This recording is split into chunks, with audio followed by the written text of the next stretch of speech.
Although it's generally ill-advised to date videos in this direct sort of fashion, given how out of left field the subject matter most likely seems, I thought I might as well explain how this bizarrely specific topic came to occupy my brain. And then your subscription feed. I've been fixated on several game franchises and their universes the past couple of weeks of writing the script, and that's due to the high relevance of said franchises in this wonderful October month of 2021. We've seen the resurgence of Deltarune in late September with the release of Chapter 2, the almost back-to-back releases of Metroid Dread and Super Monkey Ball Banana Mania this month. Can I hear a little commotion for the monkey? A little bit?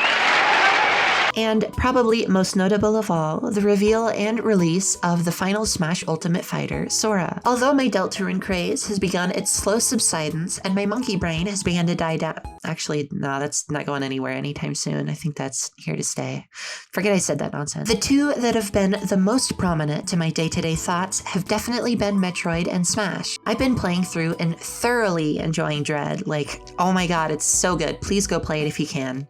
Don't worry, there will be no discussion of this game or its spoilers in this video. But when I haven't been ogling the strong, tall lesbian with trauma, I've been frequently hopping on Smash, trying to get my various mains into Elite Smash, a process wherein my greatest enemy aren't the highly skilled opponents who come along to best me in almost every way, but rather Nintendo Switch Online actively fighting with me at every turn. So upon my usual grind of throwing myself into matches, pretending to actually be good at Smash at a fundamental level whilst taking stocks using Banjo and Kazooie's Wonder Wing move exclusively, something caught my eye. Something I'd seen a million times appearing in 4 out of the 6 Smash games I'd been playing over the last decade, that due to my recent Metroid brain rot stuck out to me as something actually quite noteworthy in its out-of-place nature. In the Metroid-themed stage, Brinstar, originating back in Melee, there's many referential goodies and bits of iconography featured that, despite some being looser in interpretation than others, any classic Metroid fan has certainly already identified and derived some form of appreciation for. There's these fleshy orb clumps, which are a reoccurring tile set in the first 3 games.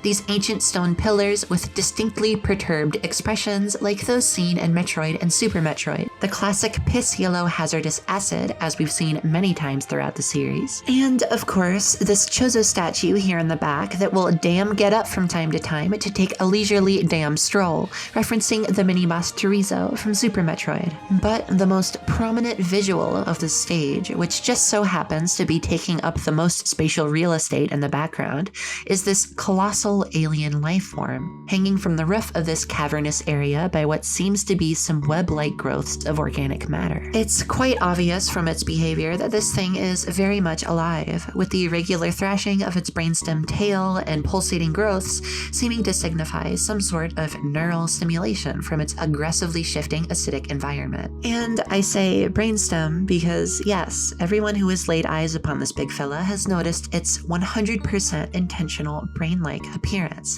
Now, what is so strange about this grotesque being's inclusion? I mean, if its primary goal of existence is to look like something that could exist within the H.R. Giger-inspired world of Metroid, or even something vaguely adjacent to it, it passes with flying colors. Anyone who isn't directly familiar with the games at all, equipped only with the most basic level understanding of its aesthetics, will probably not even bat an eye. Yep, that's a big and gross alien thingy right there. It has successfully done the Metroid. It looks like my gallbladder. I am going to fucking puke now. But there are some of you out there that may be thinking, what do you mean could exist in the series? Isn't that Mother Brain? She's one of the most iconic villains from the series next to Kraid and Ridley. The presence of a giant brain creature in a Metroid-themed stage most certainly has to be her. If you are only vaguely familiar with the games, I would not blame you for coming to that seemingly obvious conclusion. But if you're a Metroid fan in any fashion, you'd know that it is actually not that simple.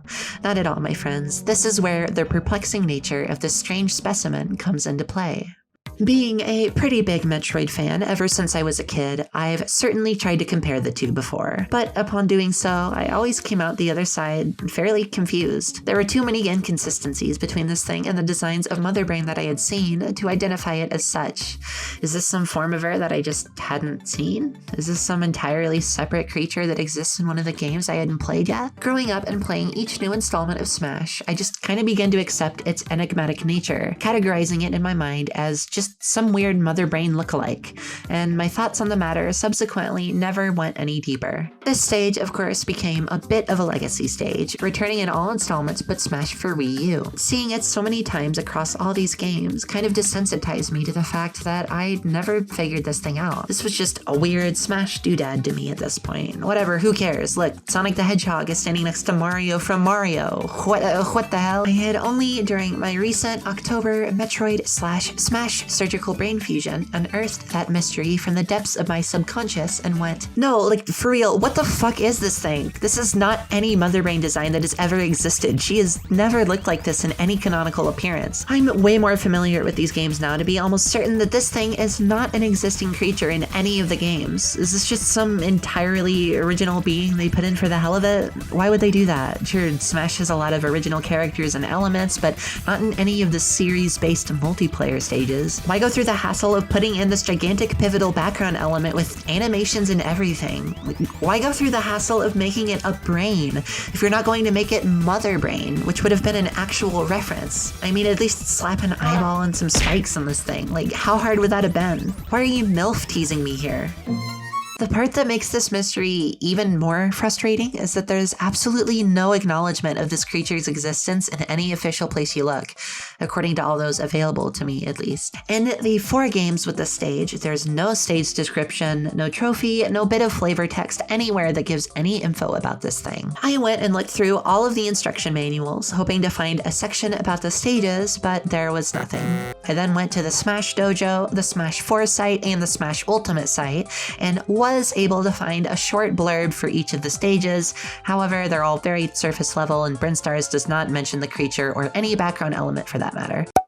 I then thought to look through the official strategy guides of these games as well. I don't have any of these physically, but I was able to find a PDF for Melees online. The stage descriptions are just as vague and focus purely on the mechanics of the stage, so it's no help. For the other 3 guides, I sort of hit dead ends in the form of incredibly sketchy download links I didn't want to click on and contract wacky diseases from. I mean, sure, I could actually go and buy these things, but your girl didn't want to pay money only for the incredibly slim chance that one of these might have the tiniest nugget of info. So I asked for help on Twitter and did manage to nab this bit from Brawl Strategy Guide, and weirdly enough, a page from the German strategy guide for Ultimate that was then generously translated for me by my friend who happens to speak German. Thank you, Herr Billy. Unfortunately, both of these are just more of the same, no mention of the brain at all. Thank you to these 2 legends though for sending these. Now, the only one not accounted for is the Smash for 3DS guide.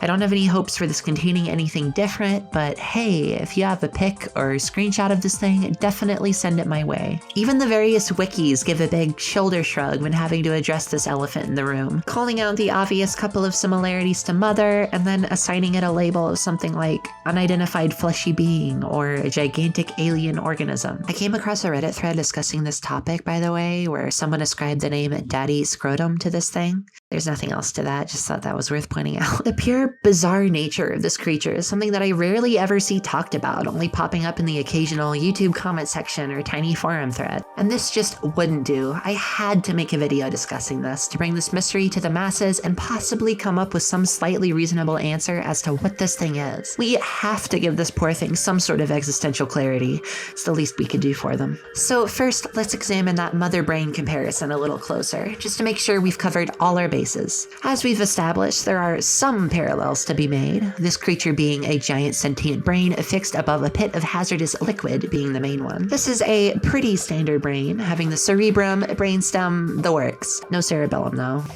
Kinda cringe. It actually looks more like her when it's in its agitated form, wherein these little brain hernias, I'll call them, form, giving it an appearance that more resembles Mother Brain's iconic spike-infested body. They actually kind of like fucked this part up in Ultimate. Like these little bumps are the same color as the brain instead of like white, and they slide around on the model all weird, like the animation is broken.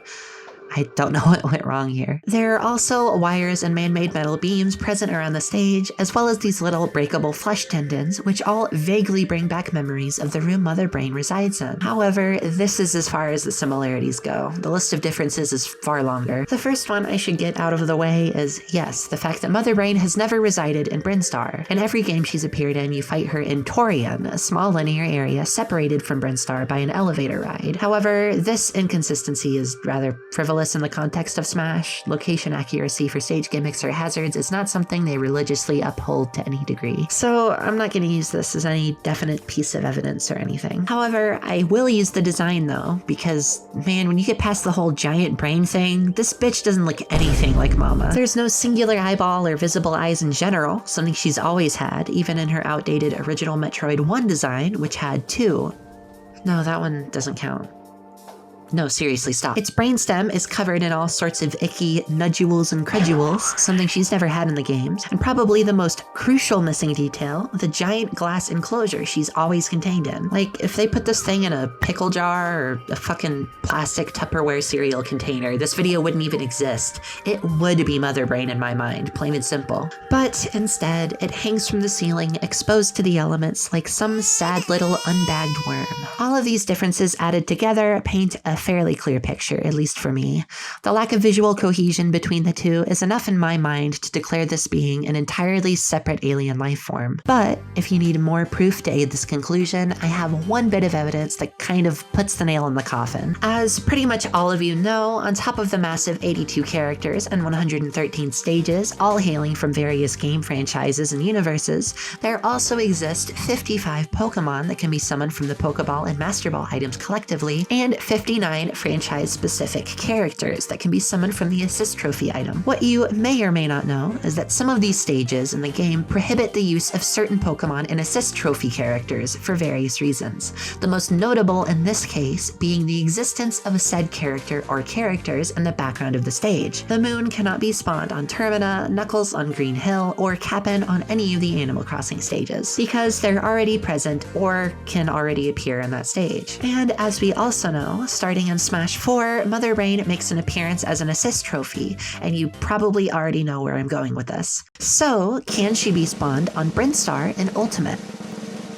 Yes, the bitch lives. The Smash devs have allowed Mother Brain to be spawned on the stage, pretty much confirming that these two beings are not meant to be the same, at least at this point in the franchise's life. There may still be the possibility that this was the intent back in Melee, but that is something we will likely never know unless it is at some point outright confirmed. So, if it's not her, is there any existing Metroid creature that this could possibly be based off of? Well, there are other cranium critters that exist in the franchise currently, the Aurora units from Metroid Prime 3, Master Brain and Federation Force, and most recently, the Central ME control units from Dread. But these are all, of course, installments that came way after Melee's time. Mother Brain was the only brain-like being that existed at the time of Melee's development. Let's face it, all these guys are just posers anyways. So, okay, let's forget about the brain part for a second. This is a large, bulbous life form hanging from the ceiling, almost like some sort of webby nest that has grown and attached itself permanently to its environment. Let's try looking into that aspect a little bit more. There are some enemies in the series that share some kind of resemblance in this regard. There's the Spore Spawn that hangs from the ceiling and does have a round, bumpy look. The Kago that looks like a webby lump but is attached to the floor, not the ceiling. The Mellow Hive that, although not very round, does hang from the ceiling in a similar way. The Imago Cocoon that also hangs from the ceiling. The Galon that's a lumpy web attached to the floor and the ceiling. The hanging cocoon-esque appearance that the Metroid Prime has when you first encounter it. The Metroid and Splinter cocoons, and the Hopper Nest. All of these are kind of big stretches though, and even if they weren't, all but the first two come from games releasing way after Melee's development. Any way you cut it, there's just nothing in any of the games that could be its origin. Of course, unless there's some incredibly obscure enemy or character hiding in one of these titles that I just don't know about for some reason. Kind of like that one really hard to encounter Pikmin 2 enemy that a lot of people don't know about. I don't know, if there's something like that I'm missing, make sure to let me know, but I'm not gonna hold my breath. If this mystery organism is based on something, the only other possibility would be the existence of some cut character, enemy, or set piece planned for one of these games that has never been shown or released. Who knows, maybe there is something planned for an upcoming game that they based this thing off of that was sadly scrapped, leaving this the only instance of its inclusion. Again, the only way for us to know would be the release of said cut content to the public at some point, but I just don't see something like that being the case in the first place, so As unsatisfying as this is to say, what this creature is for now does not have any real conclusion. I think the most likely explanation is just that this is an entirely original element to Smash, something the devs and art team conjured up just to fit in with the whole Metroid vibe, taking some design elements from Mother Brain and maybe some other enemies without being a direct reference to anything in particular. This would not surprise me if this was the case. It would very much be a product of the growing pains the direction of the franchise was going through at the time, wherein the celebration of each represented IP was rooted more in their vague theming and aesthetics than the pulling of iconography or actual specific locations directly from them. Even if this is the case though, this instance is still bizarre in that an entirely new character was created for a simple piece of themed decoration, which again has never happened in any Smash stage. The multiplayer stages, I mean. Don't try to pull some, well, in the subspace emissary shit on me, I'll kill you. So, unfortunately, without any solid information to go off of, the mystery of Daddy Scroat's identity remains up in the air. If anyone has any information, theories, leads, or something I missed in general, be sure to let me know in the comments or on Twitter. Aside from that, all we can really do is wait and hope for Nintendo, Yoshio Sakamoto, or Sakurai to mention this thing's existence at some point in the future. But please leave Sakurai alone. And that's the mystery of Brinstar's brain creature. Thank you folks for watching. This is a different type of deal than my usual, and by that I mean like 3 videos, but I hope you enjoyed regardless. As far as Smash content goes, I actually do have some other video ideas knocking about up here, so keep an eye out for that in the future. And if you're a Metroid fan, I may talk about it at some point as well. Who knows? Anyways, thanks for watching and peace out.